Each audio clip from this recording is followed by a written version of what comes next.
Hi friends, welcome to Krishna's taste and tips.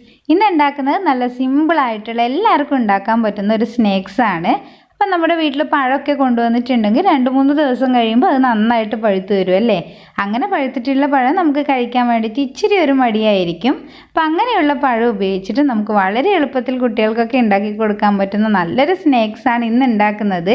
അതുപോലെ തന്നെ നല്ല ഹെൽത്തി ആയിട്ടുള്ള സ്നാക്സാണ്. 4 മണി ചായയുടെ കൂടെയൊക്കെ നമുക്ക് കഴിക്കാൻ പറ്റിയ നല്ല ടേസ്റ്റി ആയിട്ടുള്ളൊരു സ്നാക്സാണ്. അപ്പം നമുക്ക് കണ്ടു നോക്കാം എങ്ങനെയാണ് ഇത് ഉണ്ടാക്കാന്നുള്ളത്.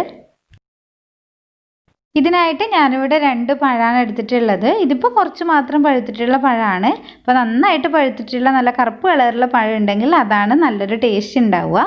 പിന്നെ എടുത്തിട്ടുള്ളത് തേങ്ങയാണ്. ഇതിപ്പോൾ ഞാനിവിടെ 4 ടേബിൾ സ്പൂൺ തേങ്ങ ചിരകിയത് എടുത്തിട്ടുണ്ട്. പിന്നെ വേണ്ടുന്നത് ഗോതമ്പ് പൊടിയും അതുപോലെ തന്നെ പഞ്ചസാരയുമാണ്. പിന്നെ എടുത്തിട്ടുള്ളത് ഏലക്കായാണ്. ഏലക്കായ ഒരു 2 എടുത്തിട്ടുണ്ട്. പിന്നെ ഈ ഗോതമ്പ് പൊടിയും പഞ്ചസാരയും ഒക്കെ നമ്മൾ മിക്സ് ചെയ്യുന്ന സമയത്ത് ആ ഒരു കൺസിസ്റ്റൻസി അനുസരിച്ചിട്ട് നമുക്ക് ചേർക്കാവുന്നതാണ്. ഇനിയിപ്പോൾ നമുക്ക് പഴവും അതുപോലെ തന്നെ തേങ്ങയൊക്കെ നെയ്യിലൊന്ന് വഴറ്റിയെടുക്കണം. അപ്പോൾ അതിനായിട്ട് ഞാനൊരു 2 സ്പൂൺ നെയ്യ് ഒഴിക്കുവാണ്.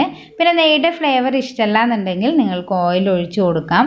ഇനി ഇതിലേക്ക് നമ്മൾ ചിരകി വെച്ചിട്ടുള്ള തേങ്ങ ഇട്ട് കൊടുക്കാം. അപ്പോൾ ഇതിപ്പോൾ ഒരു മീഡിയം ഫ്ലെയിമിൽ ഇട്ടിട്ട് വേണം നമ്മൾ ചെയ്തെടുക്കാനായിട്ട്. അപ്പോൾ നമുക്ക് നല്ല പഴവും അതുപോലെ തന്നെ തേങ്ങയൊക്കെ നന്നായിട്ട് തന്നെ ഒന്ന് വഴറ്റിയെടുക്കാം. ഇപ്പോൾ തേങ്ങ ഇത് അത്യാവശ്യം ഒന്നും വഴണ്ട് വന്നിട്ടുണ്ട്. ഇനിയിപ്പോൾ ഇതിലേക്ക് നമ്മൾ കട്ട് ചെയ്ത് വെച്ചിട്ടുള്ള പഴം ചേർക്കാം. അപ്പോൾ നമുക്ക് കുഴച്ചെടുക്കുമ്പോൾ നന്നായിട്ട് തന്നെ ഒന്ന് കുഴച്ചെടുക്കാൻ പറ്റുന്ന രീതിയിൽ വേണം ഇത് വഴറ്റിയെടുക്കാനായിട്ട്.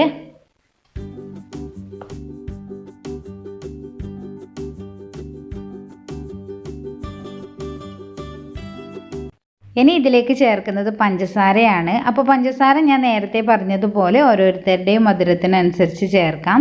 പിന്നെ ചേർത്തിട്ടുള്ളത് ഏലക്കായാണ്. അപ്പോൾ ആ 2 ഏലക്കായ ഞാൻ നടുകെ കീറിയിട്ട് ഇതിലേക്ക് ഇട്ട് കൊടുത്തിട്ടുണ്ട്. ഇനിയിപ്പോൾ നമുക്ക് ആ പഞ്ചസാരയൊക്കെ നന്നായിട്ട് മെൽട്ടായിട്ട് പഴമൊക്കെ നല്ല സോഫ്റ്റ് ആവുന്നത് വരെ ഇതുപോലെ മിക്സ് ചെയ്ത് കൊടുക്കാം.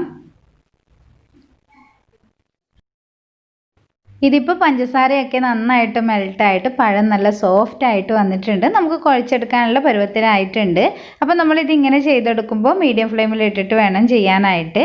ഇനിയിപ്പോൾ ഫ്ലെയിം ഓഫ് ചെയ്തിട്ട് ഇത് തണിയാനായിട്ട് വെക്കാം. അപ്പോൾ ഞാനിത് പഴം തണിഞ്ഞതിന് ശേഷം ഇതുപോലുള്ളൊരു ബൗളിലേക്ക് മാറ്റിയിട്ടുണ്ട്. ഇനി ഇതിലേക്ക് നമുക്ക് കുറച്ചായിട്ട് ഗോതമ്പ് പൊടി ഇട്ട് കൊടുത്തിട്ട് ഇത് നന്നായിട്ട് തന്നെ ഒന്ന് കുഴച്ചെടുക്കാം. അപ്പോൾ ആദ്യം തന്നെ കൂടുതൽ ഇട്ട് കൊടുക്കരുത്. നമ്മുടെ ആ പഴത്തിൻ്റെ ആ ഒരു നമുക്ക് ഉരുട്ടിയെടുക്കാൻ പറ്റുന്ന പരുവത്തിലാവുന്ന അത്രയാണ് നമ്മൾ ഗോതമ്പ് പൊടി ചേർക്കുന്നത്. അപ്പോൾ അതുപോലെ നമുക്ക് ഇതിൽ ഇട്ട് കൊടുത്തിട്ട് നന്നായിട്ട് കുഴച്ചെടുക്കാം.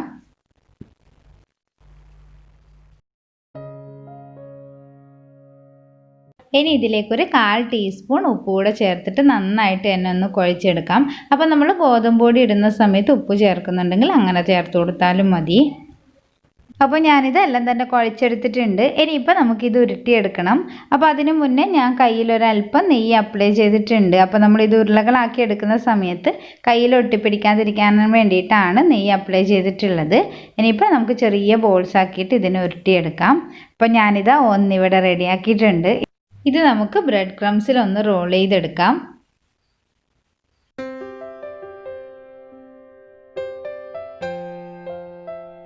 അപ്പോൾ ഇതാ ഒന്നിവിടെ റെഡി ആയിട്ടുണ്ട്.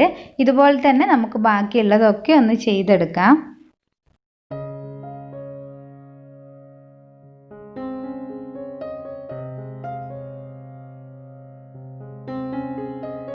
ഇതിപ്പോൾ ഞാനിതെല്ലാം തന്നെ ബോൾസാക്കി എടുത്തിട്ടുണ്ട്. ഇനിയിപ്പോൾ ഇതൊന്ന് ഫ്രൈ ചെയ്തെടുക്കാം. അതിനായിട്ട് ഞാനിത് പാനിലേക്ക് ഓയിൽ ഒഴിച്ചു കൊടുക്കുകയാണ്. ഓയിൽ നന്നായിട്ടൊന്ന് ചൂടായിട്ട് വരട്ടെ. ഓയിൽ ഇതാ നന്നായിട്ട് ചൂടായിട്ട് വന്നിട്ടുണ്ട്. ഇനിയിപ്പോൾ നമുക്ക് ഇതിലേക്ക് ബോൾസ് ഓരോന്നായിട്ട് ഇട്ട് കൊടുക്കാം. അപ്പോൾ ഇതിൻ്റെ അടിവശം ഒന്ന് ഫ്രൈ ആയിട്ട് വരുന്ന സമയത്ത് നമുക്കിതാ ഇതുപോലെ ഇത് തിരിച്ചും മറിച്ചൊക്കെ ഒന്ന് ഇട്ട് കൊടുക്കാം. പിന്നെ നമ്മളിത് ഫ്രൈ ചെയ്തെടുക്കുമ്പോഴും മീഡിയം ഫ്ലെയിമിൽ ഇട്ടിട്ട് വേണം ചെയ്തെടുക്കാനായിട്ട്. ഇല്ലെങ്കിൽ ഇതിൻ്റെ പുറം വശമൊക്കെ പെട്ടെന്ന് കരിഞ്ഞു പോവും, ഉള്ളു കുക്കാവാതെയും വരും. കാരണം നമ്മളിത് ഗോതമ്പ് പൊടി ഉപയോഗിച്ച് കുഴച്ചെടുത്തിട്ടുള്ളതാണ്. അപ്പോൾ ഉൾവശമൊക്കെ ഒന്ന് കുക്കാവണമെങ്കിൽ മീഡിയം ഫ്ലെയിമിൽ ഇട്ടിട്ട് വേണം ഇതുപോലെ ഫ്രൈ ചെയ്തെടുക്കാനായിട്ട്. അപ്പോൾ ദാ നമ്മുടെ ഒരു ട്രിപ്പ് ഇവിടെ റെഡി ആയിട്ടുണ്ട്. ഇതുപോലെ തന്നെ നമുക്ക് ബാക്കിയുള്ളതൊക്കെ ഒന്ന് ചെയ്തെടുക്കാം.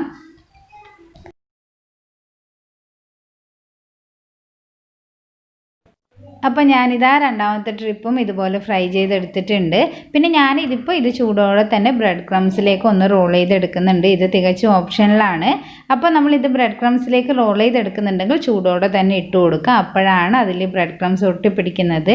അപ്പോൾ നിങ്ങൾക്ക് വേണമെങ്കിൽ ഡയറക്റ്റ് ഇതുപോലെ ഇത് തണിഞ്ഞതിന് ശേഷവും കഴിക്കാവുന്നതാണ്. പക്ഷെ ഇങ്ങനെ ചെയ്തെടുക്കുമ്പോൾ ഇതിൽ കാണാനും ഒരു ഭംഗിയാണ്, പിന്നെ ഒരു ടേസ്റ്റുമാണ്. അപ്പോൾ ഇതാ നമ്മുടെ സ്നാക്സ് ഇവിടെ റെഡി ആയിട്ടുണ്ട്. ഇതിൻ്റെ പുറംവശമൊക്കെ നല്ല ക്രിസ്പിയും അതുപോലെ തന്നെ ഉൾവശം നല്ല സോഫ്റ്റും ആണ്.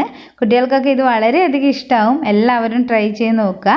വളരെ സിമ്പിൾ അല്ലേ ഉണ്ടാക്കാനായിട്ട്. അതുപോലെ എൻ്റെ ഈ വീഡിയോ ഇഷ്ടപ്പെട്ടിട്ടുണ്ടെങ്കിൽ ലൈക്ക് ചെയ്യാനും ഷെയർ ചെയ്യാനൊന്നും മറക്കല്ലേ. പിന്നെ ഇതുവരെ നിങ്ങൾ എൻ്റെ ഈ ചാനൽ സബ്സ്ക്രൈബ് ചെയ്തിട്ടില്ലെങ്കിൽ പ്ലീസ് ഒന്ന് സബ്സ്ക്രൈബ് ചെയ്യണേ. സബ്സ്ക്രൈബ് ചെയ്യുമ്പോൾ ബെൽ ബട്ടൺ എനേബിൾ ചെയ്തിട്ട് ഓൾനിൽ ഓപ്ഷൻ കൂടെ ക്ലിക്ക് ചെയ്യാൻ വേണ്ടി മറക്കരുത്. അപ്പോൾ ഓൾനിൽ ഓപ്ഷൻ ക്ലിക്ക് ചെയ്യുമ്പോഴാണ് ഞാനിട്ട വീഡിയോസിൻ്റെ നോട്ടിഫിക്കേഷൻ നിങ്ങൾക്ക് കറക്റ്റായിട്ട് ലഭിക്കുന്നത്.